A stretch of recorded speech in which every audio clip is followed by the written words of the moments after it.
नमस्कार साथियों, स्वागत है आपका अपने YouTube परिवार जीके विद एसआर सर में। साथियों, हम भारतीय संविधान की प्रस्तावना के बारे में चर्चा कर रहे थे और भारतीय संविधान की प्रस्तावना को हमने जाना। और आज हम भारतीय संविधान की प्रस्तावना के जो विशेष बिंदु है दोस्तों, उसके बारे में बात करेंगे और उसके बाद में हम भारतीय संविधान की प्रस्तावना की व्याख्या करने वाले हैं। क्या करने वाले हैं? भारतीय संविधान की प्रस्तावना की व्याख्या करने वाले हैं दोस्तों। तो हम क्या पढ़ रहे थे? भारतीय राज व्यवस्था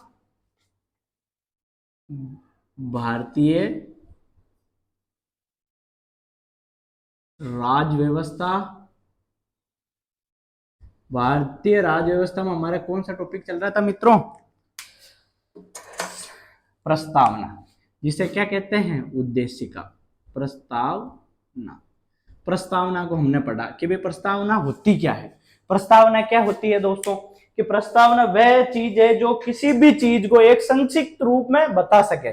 संक्षिप्त रूप में कैसे है? कि भाई हमने बहुत बड़ी एक चीज बनाई। क्या बनाई? कि हमने एक भारत का पूरा संविधान बनाया। भारत के संविधान में हमने सारी चीजों को समाहित किया, एक एक चीजों को संविधान एक क्या अनुच्छेद 1 से लेकर हमने 395 तक अनुच्छेद हमने बनाए। ये 395 तक हमने अनुच्छेद बनाए, तो इनको एक एक करके हमने जो क्रम निर्धारित करा था 1 2 3, तो हमने जो सारी चीजें इस संविधान के अंदर जो समाहित करी थी दोस्तों, उसमें हमने एक पेज में उसको पिरोने का काम करा है। और यह प्रस्तावना किस पर आधारित है दोस्तों? उद्देश्य प्रस्ताव पे आधारित थी। किस पे?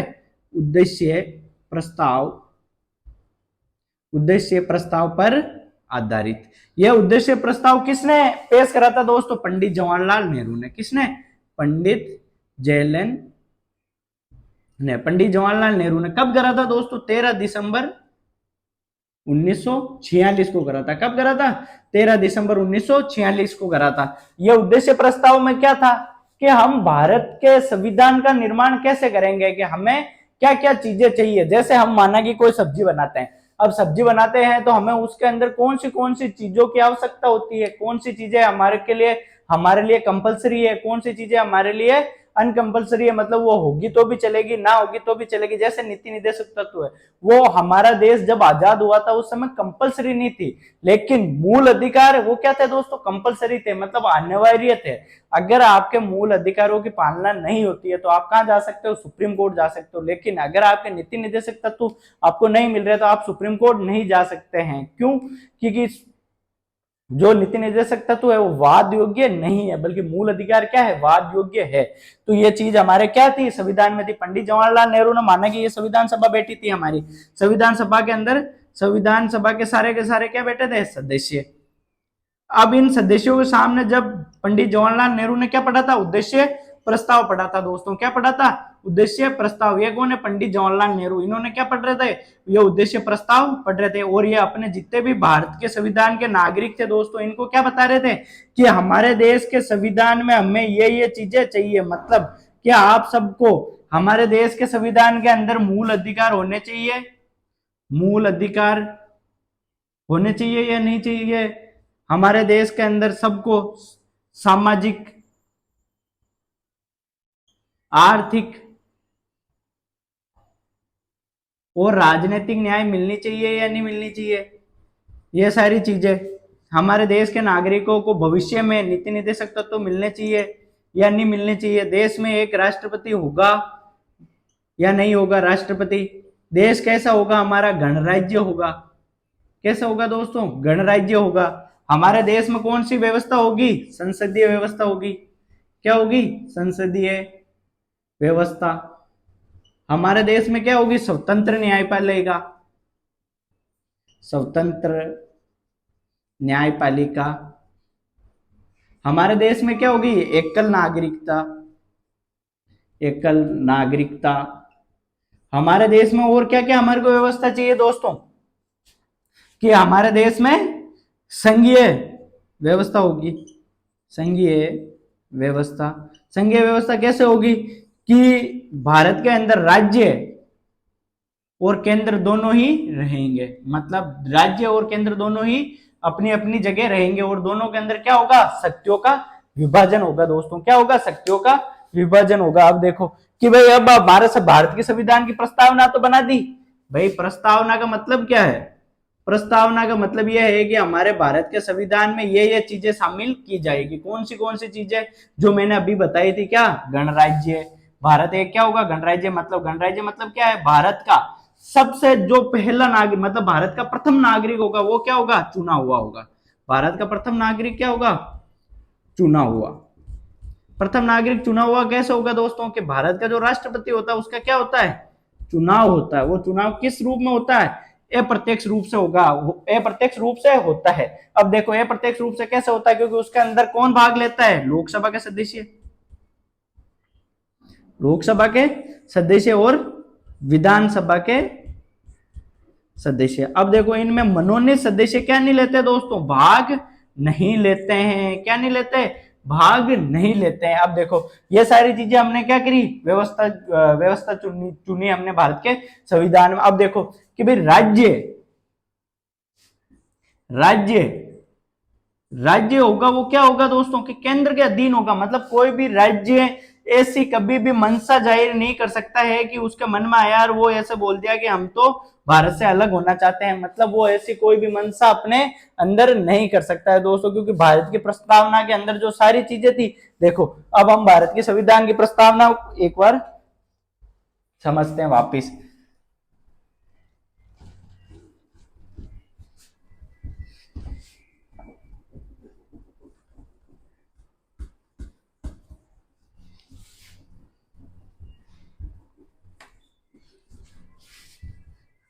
देखो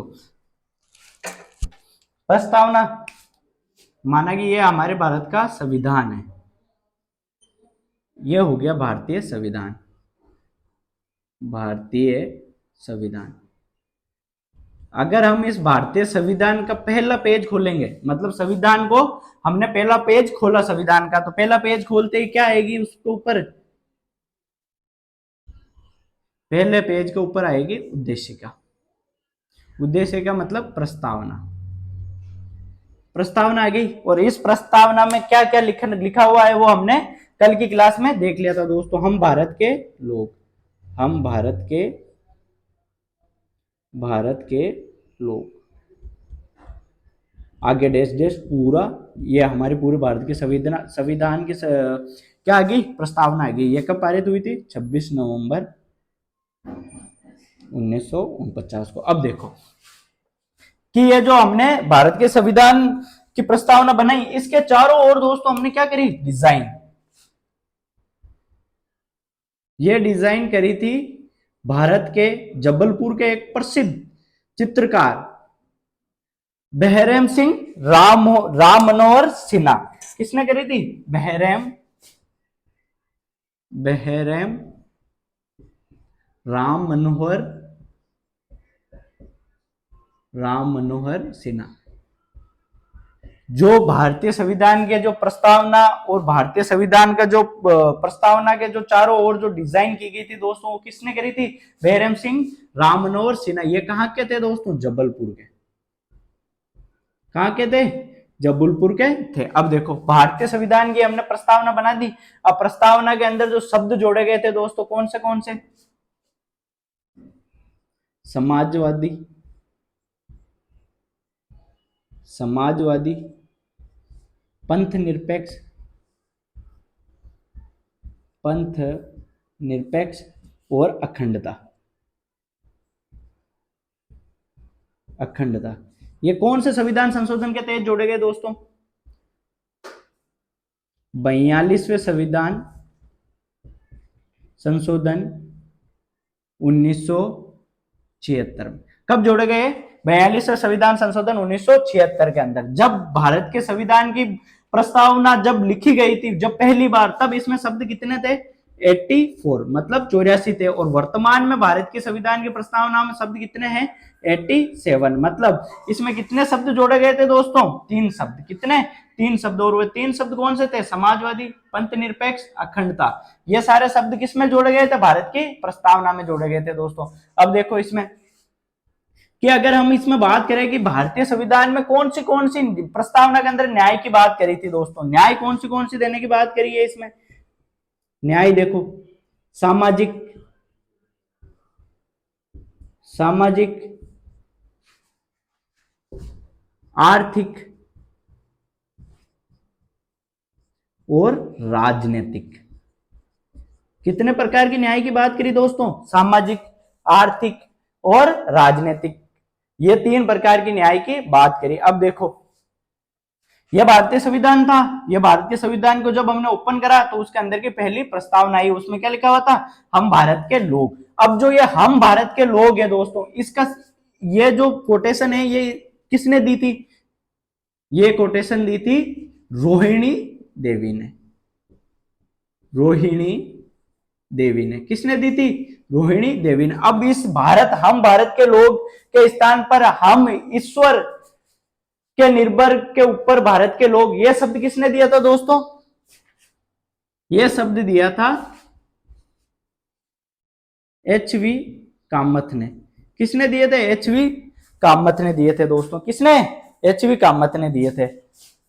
अब देखो, ये हो गया। इसके बाद में देखो इसके अंदर कि जब भारतीय संविधान की जो प्रस्तावना थी दोस्तों, इसके ऊपर बहस कब हुई? बहस, अगर हम इसके ऊपर की बहस की बात करें दोस्तों, तो बहस हुई थी इसके अंदर 17 अक्टूबर 1949 को, जब संविधान सभा का कौन सा वाचन चल रहा था? 10वां वाचन। कौन सा वाचन? 10वां वाचन के अंतिम दिन में, अंतिम दिन के सेकंड वाचन में। किसके? सेकंड वाचन में। किसके? सेकंड वाचन में। अब देखो कि हम भारत के लोग के स्थान पर दोस्तों की हम संविधान सभा के लोग। किसके? हम संविधान सभा के लोग, ये शब्द इस्तेमाल करने के लिए किसने बोला था दोस्तों? पूर्णिमा बनर्जी ने। किसने बोला था? पूर्णिमा बनर्जी ने। ये पूर्णिमा बनर्जी के ये इस कोटेशन का समर्थन किसने करा था दोस्तों? इसका समर्थन करा था महावीर त्यागी ने। किसने करा था? महावीर त्यागी ने करा था।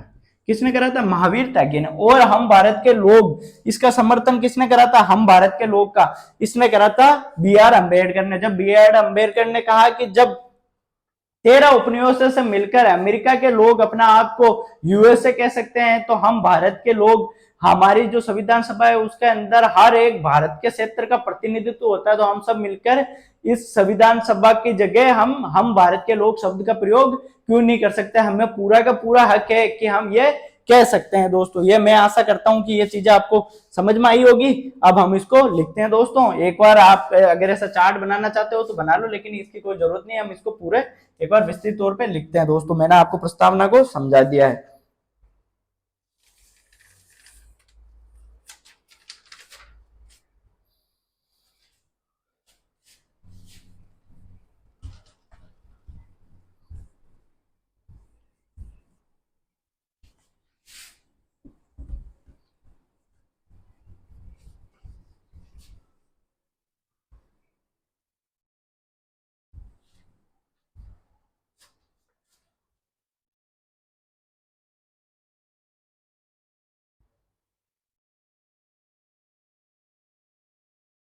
अब देखो दोस्तों, ये जो प्रस्तावना थी, इस प्रस्तावना को 3-4 जो भारत के राजनीति के विशेषज्ञ उन्होंने क्या क्या कहा?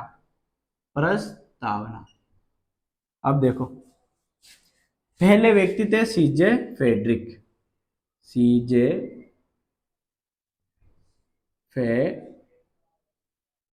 फेड्रिक। एक व्यक्ति थे के.एम. मुंशी। के.एम. मुंशी। एक व्यक्ति है नाना पालकीवाल।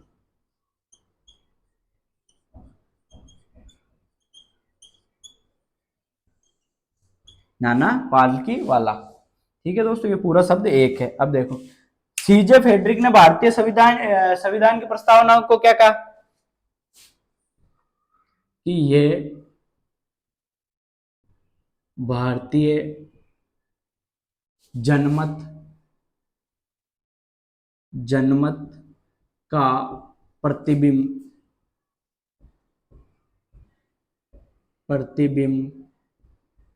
है। प्रतिबिंब कैसे है? कि भारत के लोगों ने क्या सोचा, अपने भारत के लोगों ने अपने संविधान के बारे में क्या क्या विचार रखे, भारत का संविधान कैसा होगा, इसके बारे में यह भारत के संविधान को क्या करता है, प्रतिबिंबित करता है। कैसे कि ये एक दर्पण के समान है, भारतीय संविधान की क्या है, प्रस्तावना है। कैसे है, प्रतिबिंब के समान। ये बात किसने कही दोस्तों, सीजे फेडरिक ने कही। किसने, सीजे फेडरिक ने कही।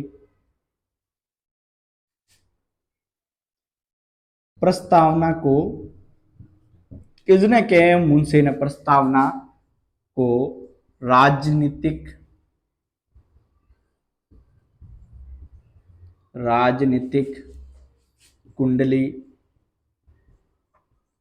राजनीतिक कुंडली कहा। किसने कहा प्रस्तावना को राजनीतिक कुंडली, ये कहा है के एम मुंशी ने। किसने कहा दोस्तों, के एम मुंशी ने कहा। अब देखो नाना पालकीवाल ने क्या कहा दोस्तों, इन्होंने प्रस्तावना को संविधान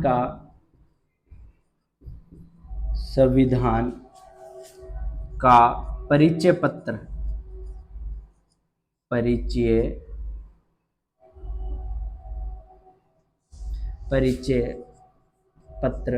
कहा। किसने कहा, नानका पालकीवाल ने। अब देखो दोस्तों, सीजे फेडरिक ने क्या कहा कि यह भारतीय जनमत का क्या है, प्रतिबिंब है। किसके बारे में कहा, प्रस्तावना के बारे में कहा। के मुंशी ने क्या कहा कि प्रस्तावना को क्या कहा इन्होंने, राजनीतिक कुंडली कहा। किसने, के मुंशी ने। और नाना पालकीवाल ने क्या कहा कि प्रस्तावना को संविधान का परिचय पत्र कहा। किसने, नानका पालकीवाल ने। लिख लो एक बार, फिर हम आगे बात करते हैं।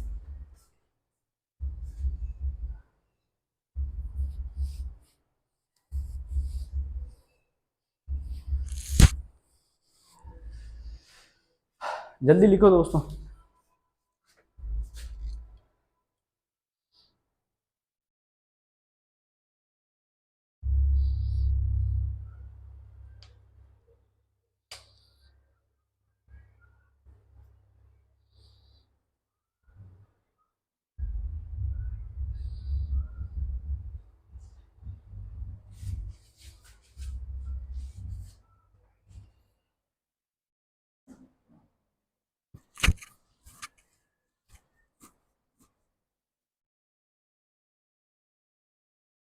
लिख लिया होगा दोस्तों अब तो। अब देखो, अब हम प्रस्तावना के बारे में, प्रस्तावना के मुख्य मुख्य बिंदु जानते हैं दोस्तों एक बार।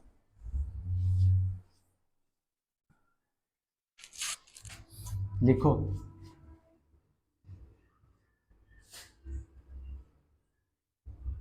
प्रस्तावना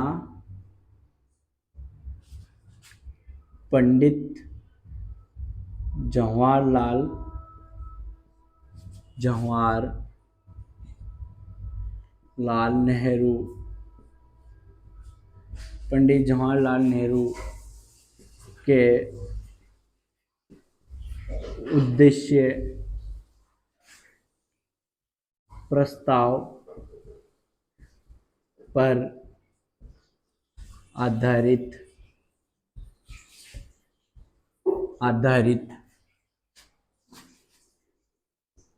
है। किसके ऊपर आधारित है, उद्देश्य प्रस्ताव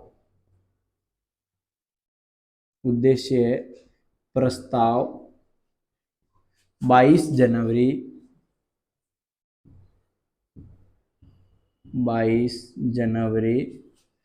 1947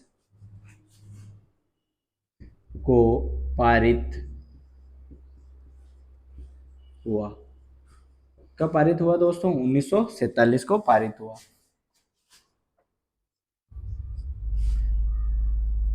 भारतीय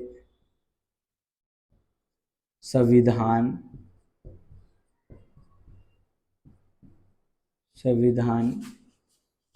की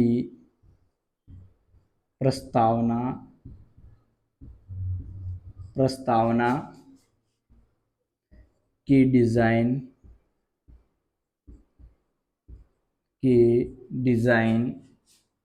जबलपुर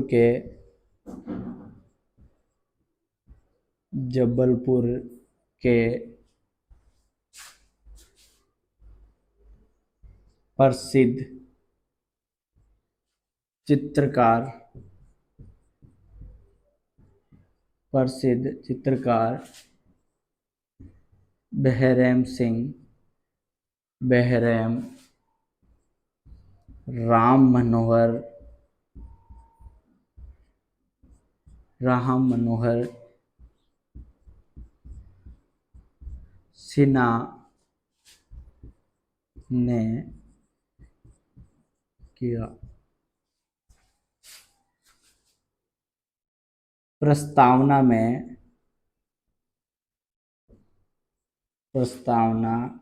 में दो बार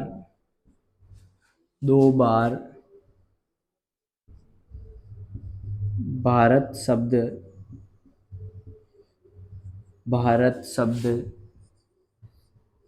का प्रयोग किया। कितनी बार किया? 2 बार। मूल प्रस्तावना में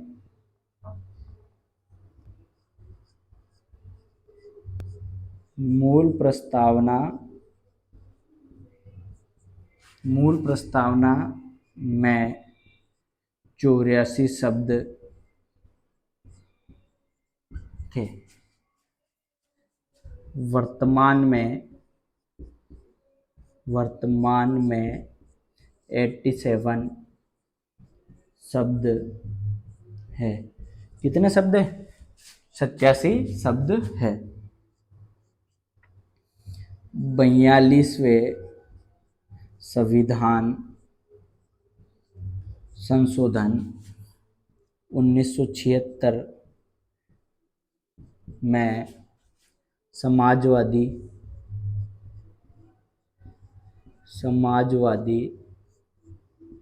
पंथ निरपेक्ष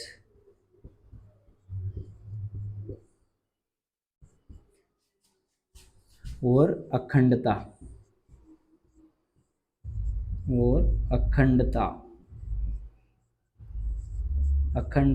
शब्द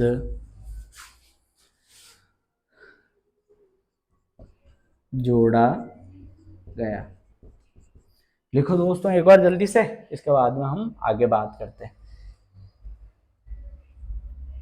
प्रस्तावना में देखो, जब प्रस्तावना पंडित जवाहरलाल नेहरू के कौन से प्रस्ताव पर आधारित है? उद्देश्य प्रस्ताव पर आधारित थी। उद्देश्य प्रस्ताव कब पारित हुआ दोस्तों? 22 जनवरी 1947 को पारित हुआ।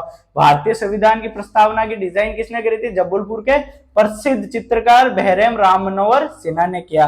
प्रस्तावना में भारत शब्द का कितनी बार प्रयोग हुआ दोस्तों? 2 बार दो बार इसका प्रयोग हुआ। मूल प्रस्तावना में कितने शब्द है? 84 शब्द है। और वर्तमान में कितने शब्द है? 87 शब्द है। वही अगर हम बात करें कि पंथ समाजवादी, पंथ निरपेक्ष और अखंडता शब्द कौन से संविधान संशोधन के माध्यम से जोड़े गए? 42वें संविधान संशोधन 1976 के माध्यम से जोड़े गए। दोस्तों एक बार जल्दी से लिख लो, इसके बाद में हम आगे बात करते हैं।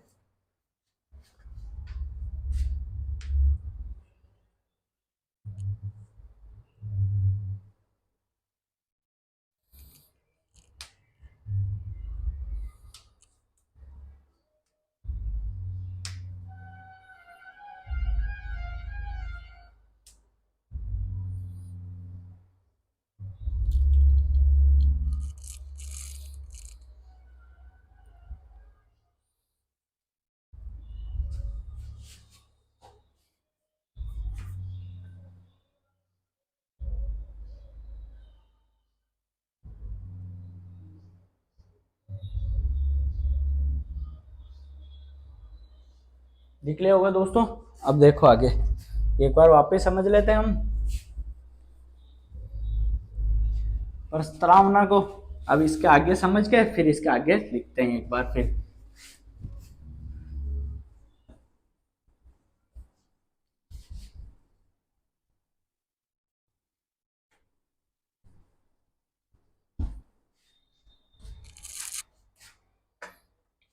देखो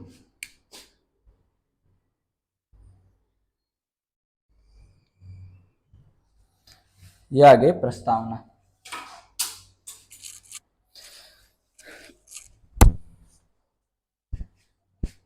ये क्या है दोस्तों? प्रस्तावना।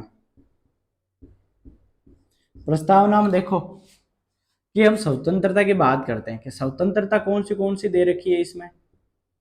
स्वतंत्रता। अब देखो स्वतंत्रता है विचार, अभिव्यक्ति, अभिव्यक्ति, विश्वास, धर्म और उपासना। ये कौन सी क्या दे रखी है स्वतंत्रता, किसमें, प्रस्तावना में। अब देखो न्याय, सामाजिक, सामाजिक, आर्थिक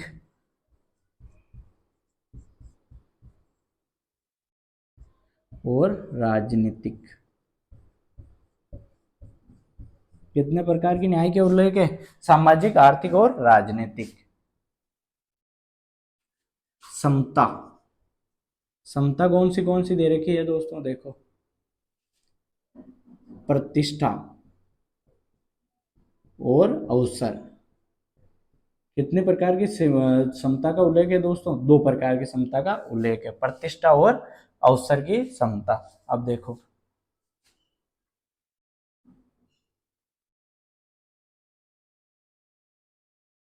बंधुता,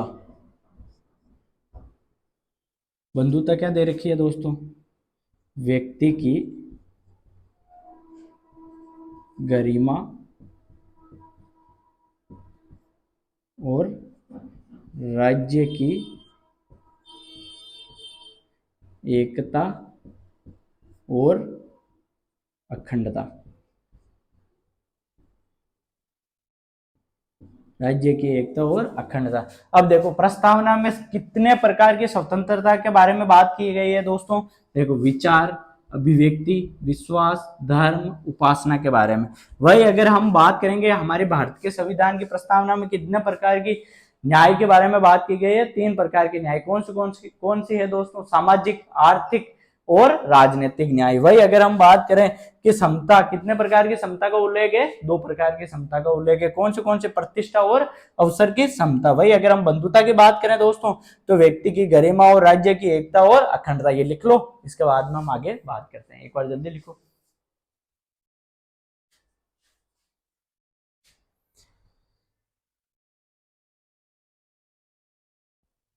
ये इनका क्रम यही है दोस्तों, ये क्रम है ना, ये इनका यही है।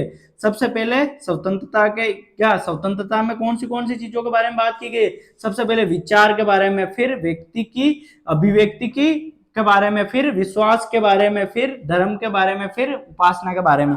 और न्याय में सबसे पहले कौन सी न्याय मिलनी चाहिए, अगर मिलना चाहिए तो सामाजिक, उसके बाद में आर्थिक, उसके बाद में राजनीतिक। अगर वही हम समता की बात करें तो सबसे पहले किसकी मिलनी चाहिए, प्रतिष्ठा की, उसके बाद में अवसर की। वही बंधुता की बात करें दोस्तों, तो पहले सबसे पहले व्यक्ति की गरिमा और उसके बाद में राज्य की एकता और अखंडता के बारे में। लिख लो जल्दी, इसके बाद में आगे देखते हैं ऐसे कैसे लिखना है आपको।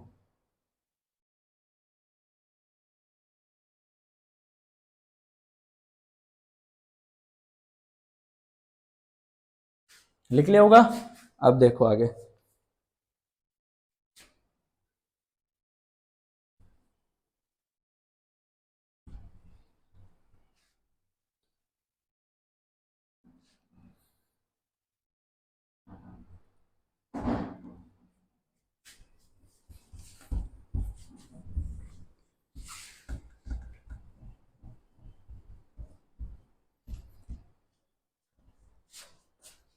अब देखो दोस्तों,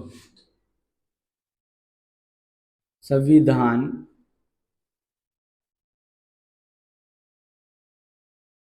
संविधान सभा में प्रस्तावना प्रस्तावना पर बहस बहस 17 अक्टूबर 1949 को संविधान सभा के संविधान सभा के 10वें अधिवेशन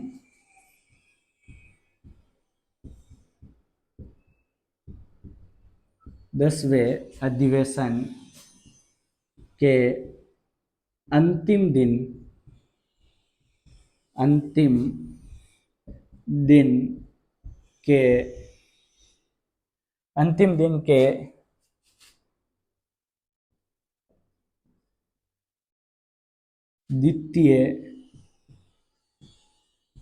द्वितीय वाचन में हुआ।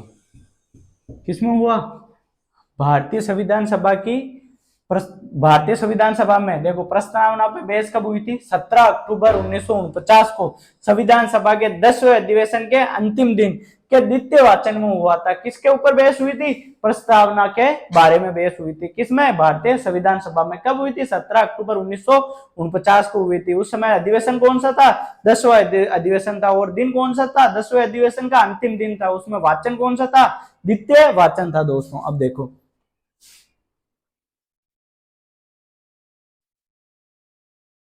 प्रस्तावना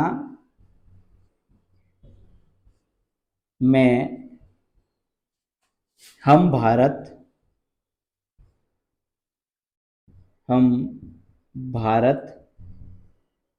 के लोग के स्थान पर ईश्वर के नाम पर हम भारत के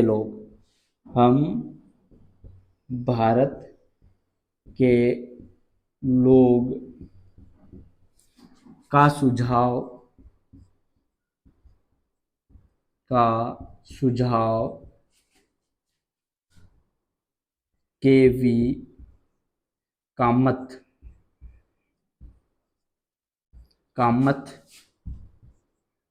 ने दिया। किसने दिया दोस्तों? केवी कामत ने दिया या एचवी कामत ने दिया। एचवी कामत ने दिया। किसने दिया? एचवी कामत ने दिया। अब देखो हम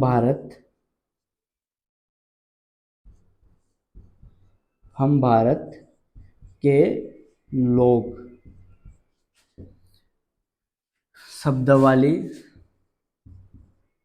शब्दावली को रोहिणी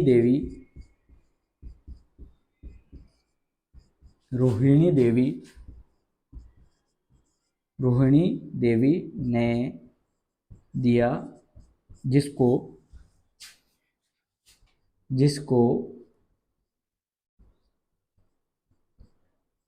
स्वीकार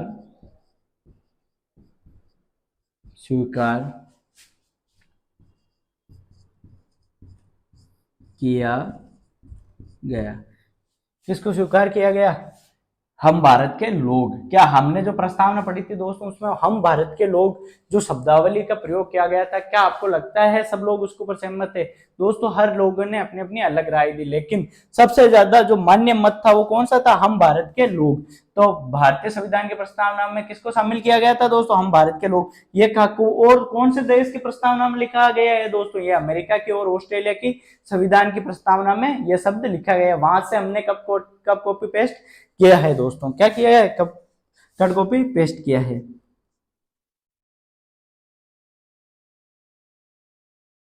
संविधान सभा, ऐसे लिखो, हम भारत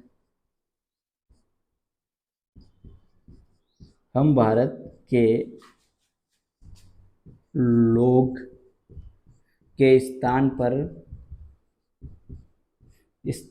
पर हम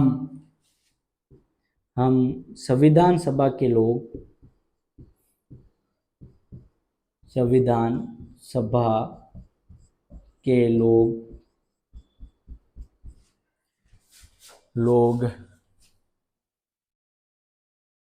का विचार पूर्णिमा बनर्जी ने दिया। इसका समर्थन किसने किया था दोस्तों? इसका समर्थन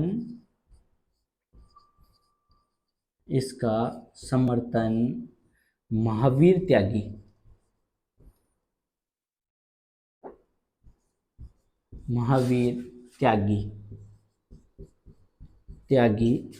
ने किया। किसने किया दोस्तों? महावीर त्यागी ने किया। अब देखो, संविधान सभा में प्रस्तावना पर बहस 17 अक्टूबर 1949 को संविधान सभा के 10वें अधिवेशन के अंतिम दिन के द्वितीय वाचन में हुआ। कब हुआ? संविधान सभा के 10वें अधिवेशन के अंतिम दिन के द्वितीय वाचन में हुआ। प्रस्तावना में बहस भारत के लोग के स्थान पर ईश्वर के नाम पर भारत के लोग का सुझाव किसने दिया था दोस्तों? एच.वी. कामत ने दिया था। किसने दिया था? एच.वी. कामत ने दिया था। और हम भारत के लोग शब्दावली का विचार किसने दिया था? रोहिणी देवी ने दिया था। और यही सर्वाधिक मान्य मत था और इसको ही अपनाया गया। वही हम भारत के लोग के स्थान पर हम संविधान सभा के लोग का विचार किसने दिया था दोस्तों? पूर्णिमा बनर्जी ने दिया था। और इसका समर्थन किसने किया था? महावीर त्यागी ने किया था। लेकिन इसको नहीं अपनाया गया दोस्तों। एक बार जल्दी से लिख लो, इसके बाद में हम आगे देखते हैं।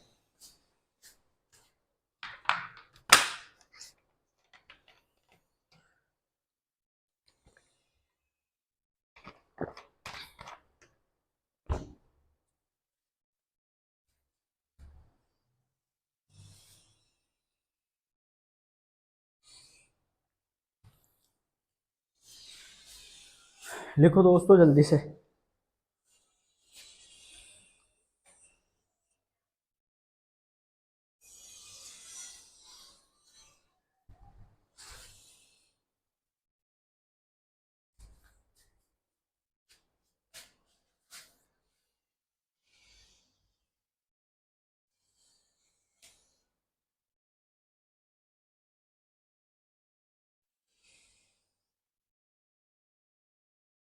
लिख लिया होगा दोस्तों अब तो। अब देखो आगे।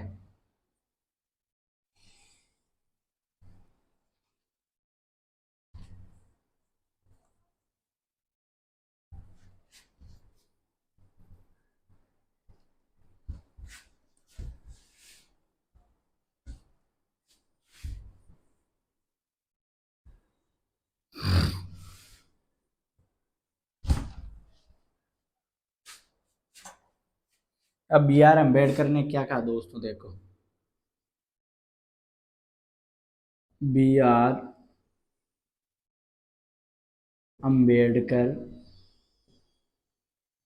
अम्बेडकर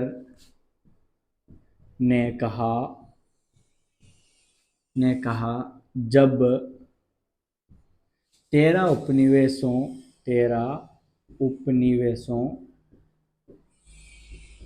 उपनिवेशों के सदस्य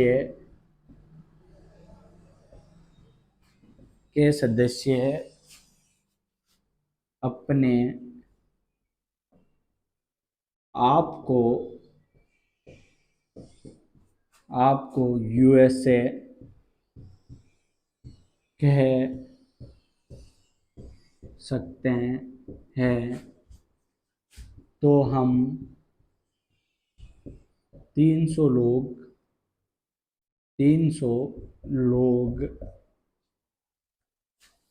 भारत के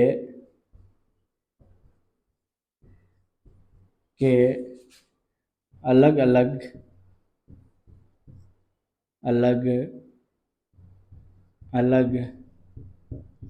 क्षेत्रों का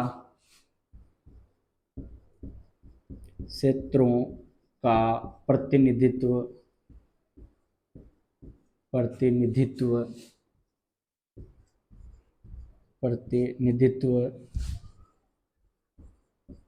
करते हैं,